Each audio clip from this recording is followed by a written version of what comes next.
Salam sejahtera para pendengar yang terkasih, selamat bertemu kembali dengan Yayasan Pelayanan Media Antioquia yang didirikan oleh Pendeta Bigman Sirait untuk melayani Tuhan Kepala Gereja melalui media untuk memperluas wawasan umat Tuhan. PAMA juga menerbitkan tabloid Kristen Reformata, Reformata Online, Reformata Audio Streaming. Juga tersedia buku-buku karya Pendeta Bigman Sirait dan ratusan CD khotbah.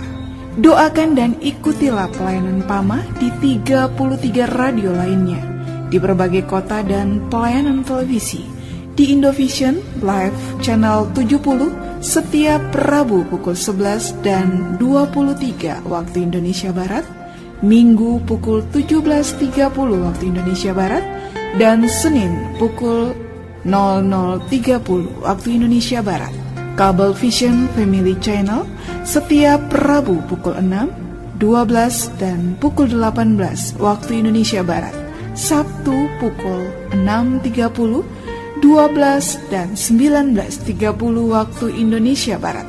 Untuk informasi lebih lengkap, klik www.reformata.com, www.reformata.com, www.reformata.com. Kini tibalah saatnya kita akan menikmati kebenaran firman Tuhan bersama Pendeta Bigman Sirait. Selamat mendengarkan, Tuhan memberkati. Salam sejahtera, saudara yang kekasih di dalam nama Tuhan Yesus Kristus. Kali ini kita bertemu lagi dalam satu topik yang baru yang akan kita pikirkan tentang kesetiaan. Kata setia memang menjadi satu kata yang menjadi pergumulan khususnya di abad kekinian kita, di mana terlalu banyak orang tidak setia sehingga terlalu sedikit orang yang bisa dipercaya. Apa kata Alkitab tentang kesetiaan? Saudaraku, menarik. Yang pertama dikatakan dalam kitab Injil Lukas 16 ayat 13, lalu juga dalam Galatia 5 ayat 22. Pertama saya baca dulu Galatia 5 ayat 22, dikatakan begini, tetapi buah roh ialah kasih, sukacita, damai sejahtera, kesabaran, kemurahan, kebaikan, kesetiaan. Itu dulu. Saya mau mengatakan setia adalah merupakan buah roh. Lalu dalam Lukas 16 ayat 13 dikatakan begini, seorang hamba tidak dapat mengabdi kepada dua tuan, karena jika demikian ia akan membenci yang seorang dan mengasihi yang lain, atau ia akan setia kepada yang seorang dan tidak mengindahkan yang lain. Kamu tidak dapat mengabdi kepada Allah dan kepada Mammon. Saudaraku yang kekasih, menarik kalau kita memikirkan bagian ini untuk kita belajar bertumbuh dalam hidup kita.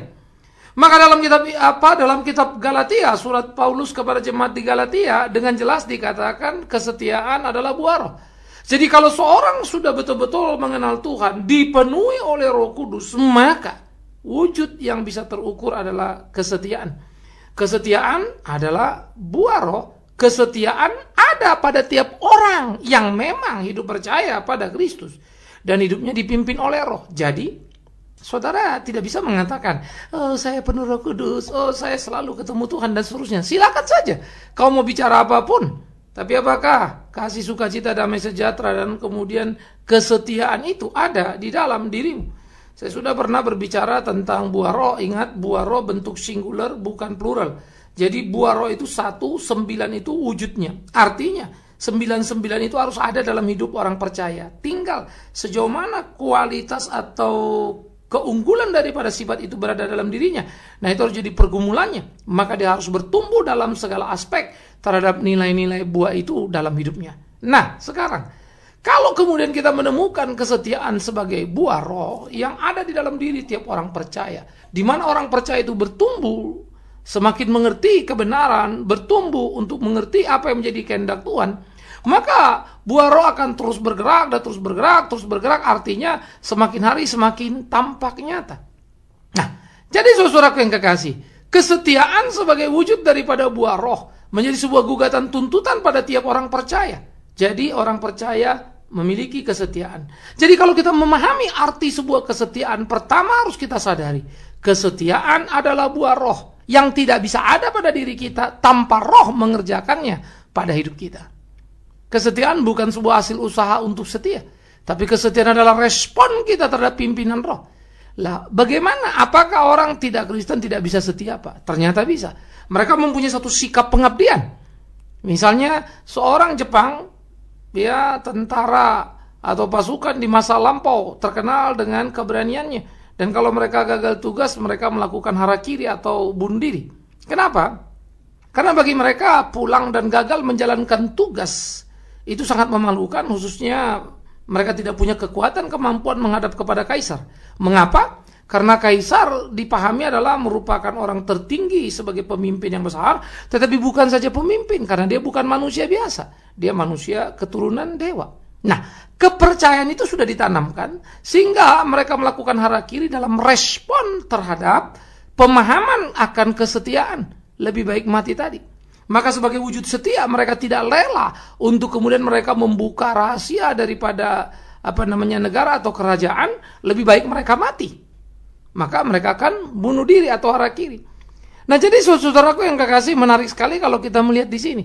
Sebuah sikap atau pemahaman terhadap apa yang diyakini mewujudkan sikap tadi. Nah, itu pada orang Jepang dalam konteks harakiri tadi. Bagaimana yang lain-lainnya? Sama sekali. Banyak juga kita menemukan nilai-nilai seperti itu. Semua berdasarkan kepada sebuah pemahaman keyakinan yang dibangun. Karena itu, akan menjadi sangat ironis sekali, saudaraku yang kekasih, kalau orang yang bukan Kristen memiliki kesetiaan yang demikian agungnya sampai berani memberikan nyawanya. Kita bisa bilang dia salah atau apa, terserah. Konteksnya bukan itu yang mau kita bicarakan. Tapi kita lagi mau mengatakan betapa dia berani memberikan nyawanya. Kalaupun Anda katakan dia salah, oke. Tetapi bagaimana kita yang benar? Apakah kita kemudian kita siap memberikan nyawa kita? Jadi arti sebuah kesetiaan bukanlah sebuah kata yang terucapkan, tapi sebuah tindakan yang diwujudkan.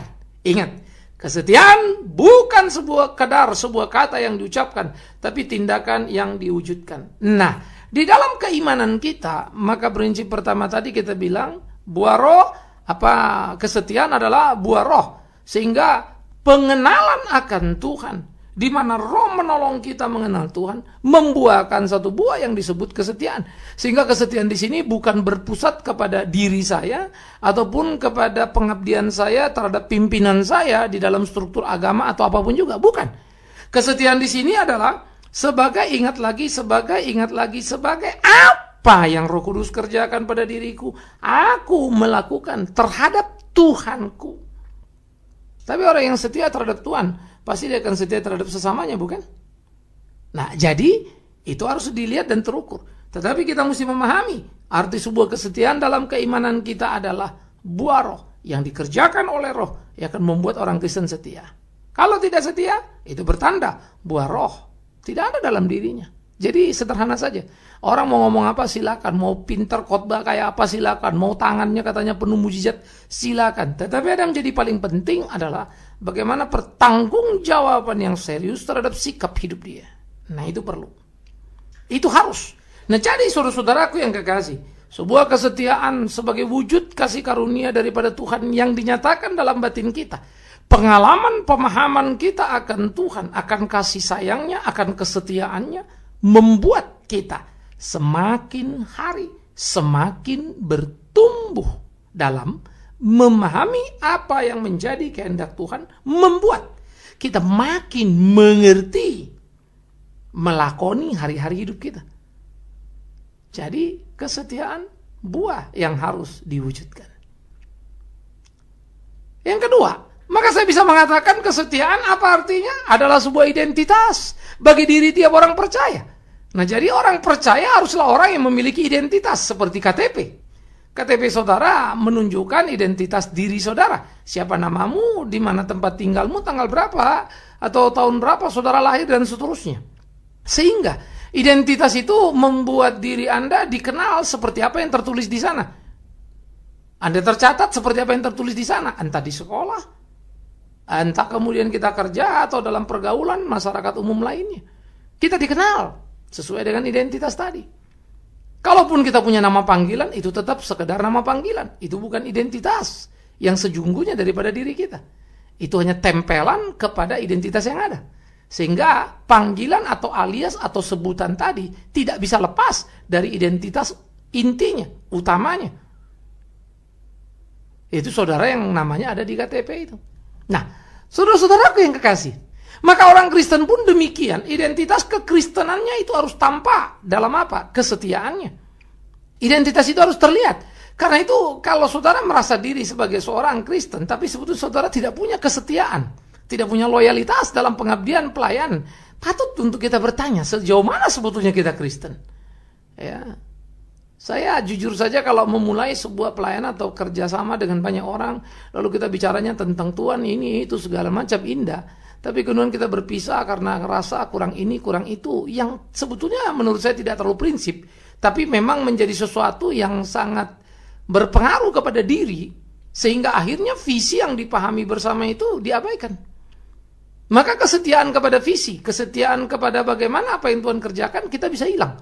Saya tidak minta orang setia kepada saya, tapi paling tidak setialah pada apa yang kita bicarakan tentang apa yang kita kerjakan dalam melayani Tuhan. Nah, dalam kesetiaan yang kita jalani tidak selalu semua seperti yang kita kehendaki. Karena itu kita mesti berani dong berubah dalam hidup ini, toh. Berani berkorban untuk mewujudkan kesetiaan itu. Untuk sebuah pelayanan mungkin ada kesulitan dalam finansial misalnya. Tapi apakah itu harus mempengaruhi kesetiaan? Nah, itu yang menjadi persoalan. Karena ternyata kesetiaan kita adalah kesetiaan yang bisa dibeli. Ah, ini mengerikan. Banyak orang sangat setia pada satu tempat karena dia mendapatkan seluruh fasilitas yang dia harap. Nah, ini kan jadi ironis, saudara. Jadi kesetiaan tidak bisa diukur dari itu. Karena itu bukan kesetiaan. Ya, karena dia sebetulnya sudah dibeli. Pengabdiannya adalah biaya yang diterimanya. Nah, ini menjadi mengerikan. Tetapi ironisnya justru banyak sekali orang-orang Kristen terjebak di sana. Sehingga kita tiap kali akan mendengarkan, loh, pelayanan sih pelayanan. Tapi kan saya perlu hidup. Emangnya mau makan pakai khotbah, kan gitu ya. Saudara-saudara, kadang-kadang saya juga jujur saja bingung sekali dengan hal seperti itu. Kenapa saya bilang saya bingung? Karena saya tidak tahu saudara sebetulnya melayani siapa. Kalau melayani Tuhan, dan yakin di tempat itu saudara melayani Tuhan, kenapa ragu? Masa Tuhan tidak pelihara saudara? Mana mungkin sebuah institusi gereja bisa memelihara saudara? Mana mungkin sebuah pribadi atau personal dari pendeta sebesar sehebat apapun dia bisa memelihara saudara? Paling dia bisa kasih uang yang sesuai dengan kebutuhanmu, tapi dia tidak bisa pelihara kamu. Dan uang yang banyak itu bisa tiba-tiba lenyap, bukan saja uangnya tapi nyawamu, kalau Tuhan mengambilnya. Jadi yang bisa memelihara kita siapa? Tuhan. Mestinya dia yang kita layani. Mestinya kepada dialah kesetiaan kita. Sehingga kesetiaan tidak boleh tergantung bukan kepada fasilitas yang ada. Sehingga banyak sekali sebetulnya orang ya kerasa kerusuh di satu tempat. Saya suka bilang ini, wah ini nggak beres, ini nggak beres, tapi dia tetap di situ. Ya. Kenapa? Setia? Tidak. Karena kalau dia keluar mau kemana dia pergi? Dia sudah terlalu mapan di situ sehingga itu jadi comfort zone. Nah, biasanya bumbu-bumbu yang dipakai apa? Wah, kan kita mesti setia melayani, Pak. Ya sudahlah, memang ada yang salah, tapi inilah ladang yang Tuhan percayakan. Betapa munafiknya kita. Camkan itu. Itu kayak yang dikehendaki Tuhan. Tidak pernah kita belajar begitu. Ya, sehingga kita mesti belajar menegakkan kebenaran yang prinsip itu. Tidak ada boleh kemunafikan di sana. Kesetiaan harus bersifat murni terhadap Tuhan. Karena setia itu juga mempunyai satu pemaknaan yang mendalam. Dalam kata Galatia, kesetiaan yang dipakai itu ya dalam bahasa Yunaninya akar kata sama untuk berkata tentang pistis, tentang apa namanya iman. Jadi kesetiaan dan iman itu sejalan. Ya. Nah, itu yang dipakai di sana. Sehingga saudara yang kekasih, di dalam bagian-bagian seperti ini perlu untuk kemudian kita belajar terus menyadari betapa kesetiaan kita ya harus merupakan wujud kesetiaan kepada Tuhan, kesetiaan kepada kebenaran. Sehingga kalau ada yang nggak benar, gimana saudara bisa bertahan di situ? Padahal saudara mestinya setia pada yang benar. Kalau saudara setia pada yang benar, pasti saudara terpisah dari yang tidak benar, kan begitu toh? Tapi kalau saudara tetap ada di tempat yang tidak benar, lalu bilang setia, lulu ini apa ini maksudnya nih? Nah, nanti berikut saya akan bicara kesetiaan kuantitatif dan kesetiaan kualitatif. Tetapi di dalam konteks ini, bagaimana kita bisa melihat bahwa apa yang menjadi nilai dalam diri kita, kesetiaan atau bahasa Yunani yang saya bilang tadi pistis atau sama dengan akar kata iman tadi, menjadi wujud yang konkret, yang bisa dilihat, yang berkaitan dengan kebenaran. Ya, nah ini menjadi perlu. Nah, karena itu aspek yang ketiga yang perlu kita sama-sama belajari, arti sebuah kesetiaan. Maka digambarkan dalam kitab Injil Lukas yang sudah kita baca tadi, bagaimana tiap orang dikatakan tidak mungkin mengabdi kepada dua tuan. Dia hanya bisa mengabdi kepada satu tuan, fokus satu saja. Itu lurus tepat arah, tidak belok kiri, tidak belok kanan. Ya. Sehingga semangat yang sama ada pada kesucian. Kesucian adalah tidak belok kiri, tidak belok kanan. Artinya tidak menyentuh sana, tidak menyentuh sini. Itu suci. Kalau lurus ya satu-satu, tidak menceng kiri, tidak menceng kanan. Tidak ada dua titik yang dituju. Itu suci. Sehingga suci dalam nilai-nilai yang batinianya, suci dalam bentuk wujud perbuatannya. Setia adalah merupakan dasarnya. Orang yang tidak setia tidak bisa suci, karena orang tidak setia sudah menodai diri, membuat sebuah pengkhianatan, dan pengkhianatan tidak setia. Mengabdi kepada dua tuan tidak mungkin. Nah, itu kan pengkhianat. Ya. Nah, kalau dia sudah menjadi pengkhianat mengabdi kepada dua tuan, maka dia sudah tidak suci kan. Itu konsekuensi yang kemudian muncul menjadi sebuah dosa. Nah, itu tidak suci tadi. Nah, jadi saudara-saudaraku yang kekasih, kita tidak bisa mengabdi kepada dua tuan. Kita mesti memilih kepada siapa kita mengabdi, Tuhan atau uang, mamon. Nah, maka kalau kita bilang misalnya, wah pelayanan sih pelayanan, tapi orang mah nggak perlu hidup. Yang mau makan pakai khotbah, camkan diri itu baik-baik, kalimat itu baik-baik. Artinya, kau sudah percaya ada dua yang bisa memeliharamu. Pertama, kau percaya Tuhan akan menolong memberkatimu, tapi ternyata kau juga percaya uang yang menyelamatkanmu. Ini ironi-ironi yang harus hati-hati. Ya, saya tidak bilang saudara untuk jadi pengabdi gelap kepada sebuah sistem yang tidak sehat. Keluar dari sistem yang tidak sehat, keluar dari ajas pemanfaatan. Tapi kalau ada kau di tempat yang benar dan kau tahu punya arah yang benar, tapi uangnya tidak ada, tetap di situ. Karena bukan uang yang kau layani dan bukan melayani karena uang. Nah, ini jadi perlu. Karena itu, sikap yang sungguh yang benar, sikap yang sungguh yang sesuai dengan kehendak Allah harus menjadi warna dalam kehidupan kita. Bagaimana kita bisa mengerti, memahami apa yang menjadi kehendak Allah itu. Sehingga setia adalah tepat arah kepada satu arah, tidak melenceng ke kiri atau ke kanan sana. Sehingga dengan demikian, saudaraku yang kekasih, hidup kita itu akan menjadi sangat indah. Karena orang yang setia kan orang yang bisa dipercaya. Dan jadi orang yang bisa dipercaya itu menyenangkan sekali. Sekarang mari kita lihat diri kita, sekitar kita, orang-orang yang kita kenal, atau di mana kita berada. Bukankah ada sebuah ironi yang sedang terjadi dalam hidup ini? Bagaimana sebetulnya kita terjebak di sana dan di sini?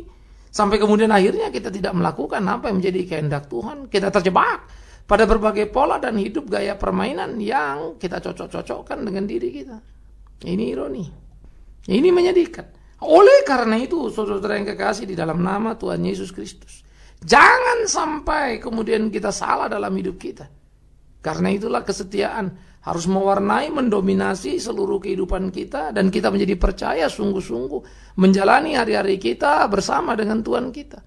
Sehingga apapun yang kita kerjakan, apapun yang kita lakukan, selalu terpatri dan terikat kepada satu semangat yang Tuhan taruh dalam diri kita. Setia. Ya kan? Sehingga itu akan menjadi membuat kita berarti, saudara. Jadi saya selalu suka berkata, ayo belajar keras kepada diri kita. Ya. Jangan jadi orang yang tidak setia lalu mencari pembenaran terhadap ketidaksetiaan kita. Tapi jangan juga menjadi orang oportunis, tahu ada orang tidak setia, tapi kau tetap ada di situ karena tidak punya pilihan yang lainnya. Marilah belajar memilih dengan berani, memilih kebenaran dengan sejuta konsekuensi. Anda tidak bisa memilih tanpa konsekuensi. Kepahitan, kesakitan yang mungkin saja terjadi, ya, tidak bisa dibantah. Tetapi kalau memang engkau berjalan di dalam Tuhan dan bersama Tuhan, dan kau percaya Tuhan menyertaimu, masa iya kau tidak berdaya dalam hidupmu? Tidak mungkin. Ya kan? Nah, karena itu lakukanlah apa yang menjadi kehendak Tuhan itu, supaya sungguh-sungguh hidup kita bergairah, saudaraku. Sehingga betul-betul kita bisa menggapai apa yang menjadi kerinduan Tuhan dalam hidup kita. Bagaimana kita melakukan apa yang menjadi kehendaknya. Bagaimana hidup kita setia. Indah. Kalau kemudian orang-orang Kristen dikenali, orang Kristen itu setia, bisa dipercaya. Setia, bisa diandalkan. Setia, dia tidak menyimpang ke kiri dan ke kanan. Setia. Maka tahulah orang, hidup saudara dan saya hidup yang dipenuhi oleh Roh Kudus. Kan gitu. Sehingga hidup yang dipenuhi roh, jangan dicampur aduk dengan bahasa roh. Bahasa roh adalah karunia yang roh berikan. Bahasa roh bukan buah roh. Buah roh itu kesetiaan. Kesetiaan itu buah roh. Yang harus ada, tidak bisa tidak. Orang berbahasa roh, Tuhan bisa kasih karunia. Namanya juga karunia. Diberikan untuk melengkapi dalam pelayanan. Tapi kalau buah roh, itu harus, tidak bisa tidak ada dalam kehidupan. Semua orang Kristen harus memilikinya. Itu identitas. Pohon dikenal dari buahnya. Pohon tidak dikenal dari karunia roh. Karena banyak orang berkarunia tapi masuk neraka. Nah, itu ada di Matius 7, 21 sampai 23. Menyembuhkan, membuat mujizat tapi masuk ke neraka, ditolak Tuhan. Loh, dalam nama siapa? Dalam nama Yesus. Kita sudah membicarakan pernah bagian itu. Tetapi buah roh yang dilakukan sebagai wujud daripada kesetiaan tadi itu akan memberikan kehidupan yang berkemenangan bagi tiap orang yang percaya, bukan? Jadi saudaraku yang kekasih di dalam nama Tuhan Yesus Kristus, mari kita dengan sungguh-sungguh terus mengevaluasi diri kita, belajar untuk menemukan apakah betul kita sudah setia. Kalau tidak, adalah bijak kita mengevaluasi diri kita, kita memperbaiki tiap langkah-langkah kita bisa melakukan apa yang menjadi kehendak Tuhan kita. Tak lagi oportunis. Akhirnya berlaku tidak setia hanya sebuah keuntungan diri. Itu memalukan. Jangan pula kemudian oportunis. Akhirnya saudara pura-pura sepertinya setia, padahal untuk menyelamatkan diri. Supaya terterima karena tak yakin ke tempat yang lainnya. Orang yang sungguh-sungguh di dalam Tuhan, dia tahu menempatkan dirinya dengan tepat dan tidak salah. Orang yang sungguh-sungguh di dalam Tuhan, dia bisa melakukan apa yang menjadi kehendak Tuhan dalam kehidupannya. Dan dia benar. Nah, orang-orang seperti ini pasti akan diberkati Tuhan dalam kehidupan hari-harinya. Itu yang saudara perlu jalani, itu yang perlu arungi, sehingga hidup saudara menjadi hidup yang berkemenangan. Hidup yang penuh kesukaan. Lakonilah. Dan jangan takut. Hidup memang luar biasa. Dan perlu kita jalani pula secara luar biasa. Arti sebuah kesetiaan harus kita pahami dengan benar, dengan tepat. Supaya hidup kita juga diwarnai dan dipenuhi oleh kesetiaan. Sehingga hidup kita jadi hidup yang bermakna, bukan? Nah, mari belajar berani untuk setia. Atau Anda tak berarti di hadapan Tuhan kita. Dan jangan lupa, setia itu menyangkut juga sikap iman kita. Tidak mendua. Setia, jalan pada satu arah. Mengabdi kepada satu Tuhan. Hanya Tuhan Yesus saja. Tak bercabang. Sehingga kita sungguh-sungguh anak-anak yang menyenangkan hati Bapa. Selamat menemukan kesetiaan. Tuhan memberkati saudara. Amin. Mari kita berdoa. Tuhan, kami bersyukur, kami berterima kasih. Jika dalam kasih karunia Tuhan kami boleh menjadi anak-anak Tuhan, hidup dalam takut akan Tuhan, melayani Tuhan, dan kami diberikan kemampuan untuk menjadi orang yang setia di dalam kehidupan. Karena kami oleh Roh Kudus diberi buah yang harus terwujud dalam kehidupan sebagai tanda anak-anak Allah. Sehingga hidup kami betul-betul hidup dalam kesetiaan yang teruji oleh tiap orang, lingkungan yang ada, dimanapun kami ada. Terima kasih Tuhan. Kami serahkan segenap hidup kami ke dalam tangan-Mu. Tuntun pimpin kami dalam kasih-Mu demi Yesus Kristus, Tuhan dan Juru Selamat kami hidup. Kami berdoa, bersyukur dan mohon pimpinan Tuhan senantiasa. Terpujilah Tuhan, kekal selama-lamanya. Amin.